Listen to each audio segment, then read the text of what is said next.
ഈ സ്ത്രീ ശാക്തീകരണത്തെക്കുറിച്ച് പറയുമ്പോൾ ഏറ്റവും കൂടുതൽ ഉപയോഗിക്കുന്നൊരു ഇതാണ് ഒരു സ്ത്രീ ശാക്തീകരണമാണ്. പക്ഷേ RSSും BJP ഒന്നും അതിനെ അനുകൂലിക്കുന്നില്ല, അല്ലെങ്കിൽ അങ്ങനെയാണ്, അതായത് ഒരു പാട്രിയാർക്കൽ സംവിധാനമാണ് നടത്തിക്കൊണ്ടിരിക്കുന്നത് എന്നൊക്കെയാണ് ഏറ്റവും കൂടുതൽ പ്രചാരങ്ങൾ ഉണ്ടാകുന്നത്. ഇപ്പോൾ കേരളത്തിൽ BJPക്ക് 14 റവന്യൂ ജില്ലകളിൽ 30 സംഘടനാ ജില്ലകളിൽ ആണ് ഉള്ളത്. അത്രയും സംഘടനാ ഘടനയാണ്. ഇതിൽ 4 പേര് BJPയുടെ 4 പേര് വനിതാ പ്രസിഡന്റുമാരാണ്. CPMൻ്റെ ഒരു ജില്ലാ സെക്രട്ടറി എങ്കിലും വനിതയുണ്ടോ? അപ്പോൾ CPM പറയുന്നതുമായി അതിൻ്റെ പിറകെ പോയിട്ട് കാര്യമൊന്നുമില്ല. അവർ പറയുന്നതും പ്രവൃത്തി രണ്ടായിട്ടുള്ളൊരു രാഷ്ട്രീയ പ്രസ്ഥാനമാണ് CPM. അതുപോലെ തന്നെ ഏറ്റവും കൂടുതൽ സ്ത്രീവിരുദ്ധമായ പരാമർശങ്ങൾ നടത്തുന്ന നമ്മളെല്ലാം കണ്ടില്ലേ, ചില നേതാക്കന്മാരൊക്കെ നമ്മളെ ഈ മൂന്നാറിലൊക്കെ പെൺ ഒരുമ ഇതൊക്കെ നടത്തിയപ്പോൾ അതിനെതിരെല്ലാം പറഞ്ഞ ആളുകൾ ഇതാണ്. അപ്പോൾ സ്ത്രീ ശാക്തീകരണം എന്ന് പറയുന്നത് എന്താ പറയുക, സ്ത്രീകളെ പൊതുമധ്യത്തിൽ കൊണ്ടുവന്ന് നടപ്പാക്കേണ്ട ഒരു കാര്യമാണ്. BJPയും ചെയ്യുന്ന ഏറ്റവും വലിയ പ്രവർത്തനമെന്ന് പറയുന്നത് നേതൃത്വത്തിലേക്ക് ഏറ്റവും മെറിറ്റോറിയസ് ആയിട്ട്, നമ്മൾ സംവരണം കിട്ടിയത് കൊണ്ട് മാത്രം സ്ത്രീകളെ നേതൃത്വത്തിൽ കൊണ്ടുവന്നിട്ട് പ്രത്യേകിച്ച് പ്രയോജനമുണ്ടെന്ന് മനസ്സിലാക്കുന്നില്ല. സംവരണം ഉണ്ടെങ്കിലും ഇല്ലെങ്കിലും, പുരുഷ മേധാവിത്വം ഉണ്ടെങ്കിലും ഇല്ലെങ്കിലും, സ്ത്രീക്ക് സ്വയം സമൂഹത്തിൻ്റെ പൊതുമധ്യത്തിലേക്ക് കടന്നു വരാനുള്ള ഉൾക്കരുത്തുണ്ടാവണം, ആത്മവിശ്വാസം ഉണ്ടാവണം. അതിനുള്ള പ്രവർത്തനങ്ങളാണ് ഭാരതത്തിൽ നരേന്ദ്രമോദിജിയുടെ നേതൃത്വത്തിൽ BJPയുടെ സർക്കാരും കേരളത്തിലും BJPയും സംഘപ്രസ്ഥാനമൊക്കെ നടത്തിക്കൊണ്ടിരിക്കുന്നത്. അത് CPM പറയുന്ന പോലെ ഇരട്ടത്താപ്പിൻ്റെ രാഷ്ട്രീയമല്ല. നമുക്ക് എവിഡൻ്റായിട്ട് റിസർവേഷൻ ഉണ്ടെങ്കിലും ഇല്ലെങ്കിലും സ്ത്രീ മുന്നോട്ട് വരണം. അത് സ്വാഭാവികമായി സംഭവിക്കണം. അതിനുള്ള ഒരു പ്രേരണയും പ്രചോദനവുമാണ് എപ്പോഴും BJP നൽകുന്നത്. പുതിയ രാഷ്ട്രീയ സാഹചര്യങ്ങളിലേക്ക് വരികയാണ്. ഇനിയിപ്പോൾ നിയമസഭാ തെരഞ്ഞെടുപ്പുകളൊക്കെ വരുന്നു. അപ്പോൾ കേരളത്തിലെ എന്താണ് യുവമോർച്ച ഇനിയിപ്പോൾ ഉദ്ദേശിക്കുന്നത്? അതായത് പ്രത്യേകിച്ചും കഴിഞ്ഞ 2 വട്ടമായിട്ട് CPM അധികാരത്തിലേറിയതോടുകൂടി DYFI എന്ന് പറഞ്ഞൊരു യുവജന പ്രസ്ഥാനത്തിൻ്റെ പ്രസക്തി തന്നെ ഇല്ലാതായി. കാര്യം ഒരു സമരങ്ങളിലും അവരില്ല. കാര്യം സർക്കാരിനെതിരെയാണല്ലോ പലപ്പോഴും ചെയ്യേണ്ടത്, ഇല്ല. പക്ഷേ യുവമോർച്ചയ്ക്ക് അവിടെ വലിയൊരു സ്പേസ് അവിടെയുണ്ട്. അപ്പോൾ എന്താണ് യുവമോർച്ച ജനറൽ സെക്രട്ടറി എന്നുള്ള നിലയിൽ എന്താണ് ഇനിയുള്ള ഭാവി പരിപാടി?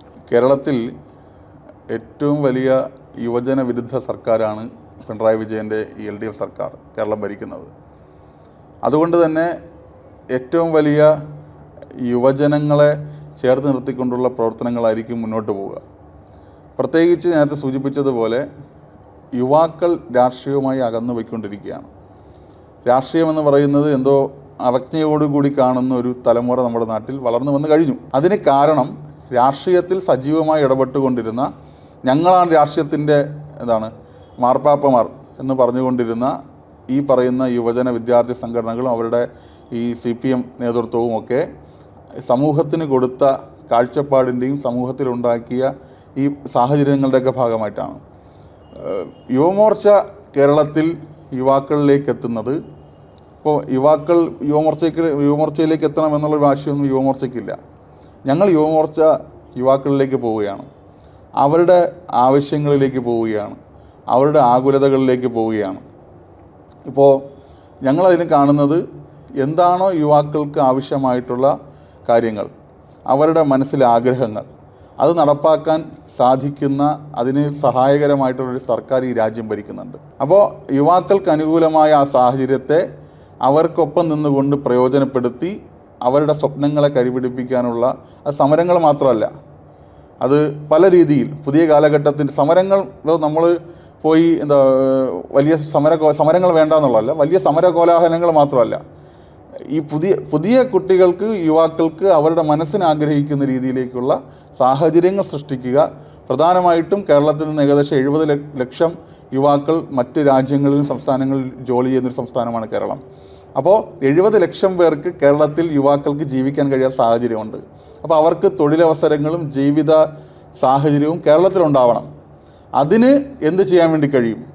അതിന് കേന്ദ്ര സർക്കാരിൻ്റെ സ്കീമുകൾ, കേന്ദ്ര സർക്കാരിൻ്റെ നരേന്ദ്രമോദിജിയുടെ BJPയുടെ പദ്ധതികൾ എങ്ങനെ അവരിലേക്ക് എത്താം, അല്ലെങ്കിൽ അവരുടെ അത് എത്താതിരിക്കാൻ സംസ്ഥാന സർക്കാർ നടത്തുന്ന അവരുടെ രാഷ്ട്രീയ ഇടപെടലുകളെ സമരങ്ങളിലൂടെ എങ്ങനെ പ്രതിരോധിക്കാം, അപ്പോൾ ആ തരത്തിലുള്ള ഒരു പുതിയ കാലഘട്ടത്തിൻ്റെ ഒരു പ്രവർത്തനമാണ് യുവമോർച്ച ഏറ്റെടുക്കുന്നത്. അതോടൊപ്പം തന്നെ സമൂഹത്തിൽ പൊടുന്നിനെ ഉയർന്നു വരുന്ന എല്ലാ അനീതികൾക്കെതിരെയും ശക്തമായ പ്രതിരോധവും പ്രതിഷേധവും യുവമോർച്ച നടത്തുന്നുണ്ട്. അത് നിങ്ങൾ കഴിഞ്ഞ മാസം നിങ്ങൾ കണ്ടതാണ്. തിരുവനന്തപുരത്ത് സെക്രട്ടേറിയറ്റിൻ്റെ മുമ്പിൽ യുവമോർച്ച നടത്തിയ ആയിരക്കണക്കിന് യുവതി യുവാക്കൾ പങ്കെടുത്ത മഹാസമരം. അപ്പോൾ അത്തരത്തിൽ യുവമോർച്ച ശക്തി കാണിക്കുകയും അതോടൊപ്പം ഓരോ മനുഷ്യനിലേക്കും ഓരോ യുവാവിലേക്കും എത്തുന്ന രാഷ്ട്രീയമാണ് യുവമോർച്ച കേരളത്തിൽ നടപ്പാക്കാൻ വേണ്ടി പോകുന്നത്.